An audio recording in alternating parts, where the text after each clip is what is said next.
რეაგირება რა არის ახლა? აღნიშნული შესახებ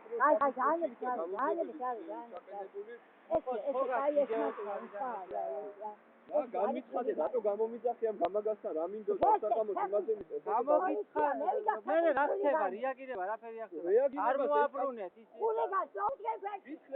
პოლიცია ვერ აბრუნებს პროკურატურა სხვა არის ვინ უნდა მოაბრუნოს ექსპერტიზა ჩატარება დანაშაული მოხდა დაპატიმრებული თუა ერთი ხელი მოვიწერე რაზეც გამომიძახი ადამიანი რა წინააღმდეგია რაზე უნდა მოვაწერო რეაგირება არ ხდება არაფერი არა ყველაფერი დატოვეთ რაც ვინ ახ რაზე მოვაწეროთ